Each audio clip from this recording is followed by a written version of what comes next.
हे नारी, अब तो जंगल के रास्ते चले आए हैं, लेकिन चलते चलते पाँव दर्द कर रहा है, भूख प्यास सता रहा है नारी, अब भूख से चला नहीं जा रहा है, कहीं फल फूल भी नजर नहीं आ रहा है। शेर जंगल में मैंने कुछ भोजन करो, जब मुझे नहीं चला जा रहा है तो तुमको क्या होता होगा।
कहीं ना कहीं से तो कुछ व्यवस्था जरूर करूंगा।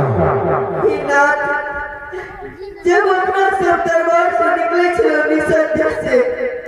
हाँ नारी, गेहूं के चौदह दराज। अच्छा हे नाथ, अगर अपने क्या किया गया तो गेहूं के चौदह मीठी बना दीजिए। हे नारी, क्या जब हम दोनों व्यक्ति इस प्रदेश से वनवास काटने के लिए जंगल चले थे, तब वहां के जो दासी थी वो गेहूं के चूकर बांध दिया था। क्या दशा था और क्या हो रहा है, खैर कोई बात नहीं। जब दासी ने दिया है तो तुम्हारी इच्छा लिट्टी बना दो और हम जा रहे हैं इस नदी सरोवर में स्नान करेंगे और सवेरा होने वाला है, प्रभु के जल चढ़ा करके इसके बाद भोजन करेंगे। नारी, तब तक तू इस जंगल में इस बट वृक्ष के नीचे लिट्टी बनाओ, हम आ रहे हैं जंगल से स्नान करके।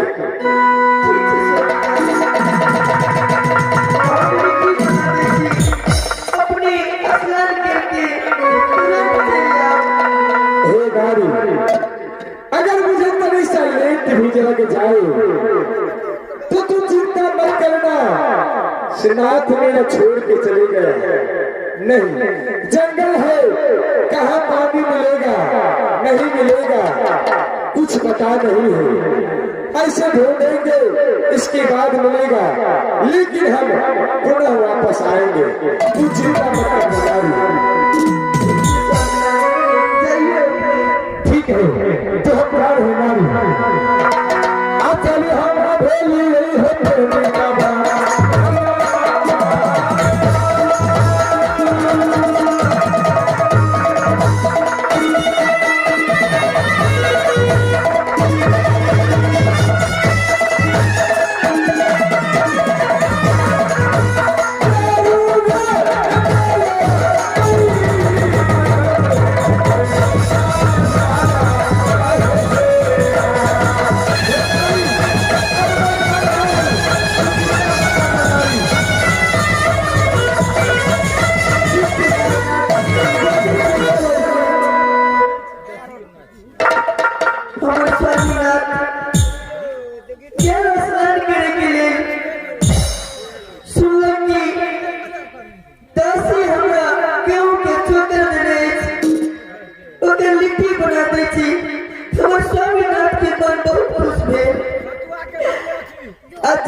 स्वामीनाथ के लेके नेहा या हमरा छोड़ के भाग गेल नहीं हमर स्वामीनाथ हमरा छोड़ के नहीं भाग सकी क्योंकि जान से पहले थे अपने स्वामीनाथ के स्वामीनाथ कब चल गई अपने आप में जल्दी हमरा जंगल में बहुत डर हो रही है ना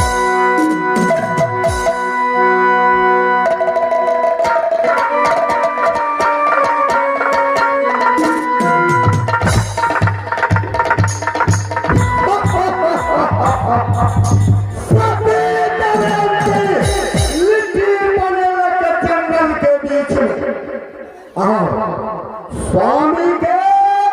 बात निहार रहे ये कामयाब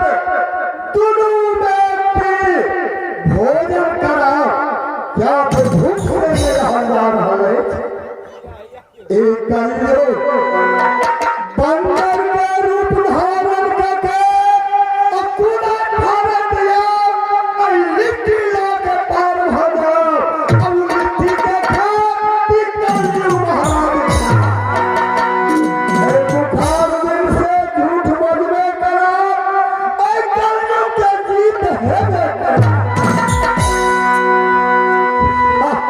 हम चार हमसे पर माया फैलवे के लिए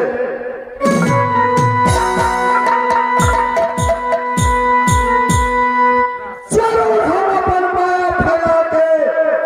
इनका अधरग रास्ता पर न जाओ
स्वामीनाथ के बहुत देर हो गए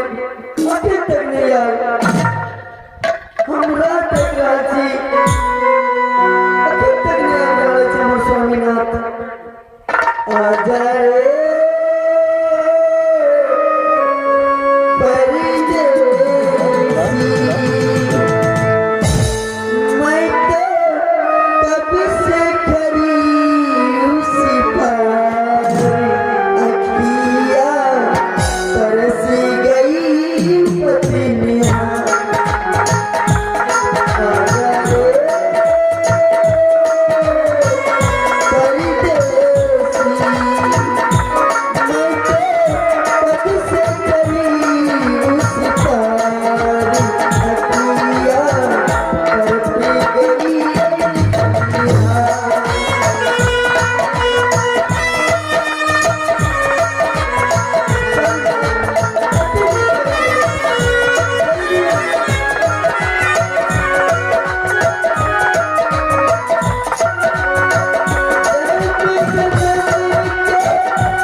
आप की करे बाबा भूख से पड़ा जा रहा है हमर स्वामी नाथ स्नान करके आवे देती उका दे नारी लिपि बनिला तालाब में पहुंची हमको दरबार जाओ अपन स्वामी नाथ के की कहे परमात्मा हमर स्वामी नाथ की सजा क्या मस्ती हमर नारी लिपि बना के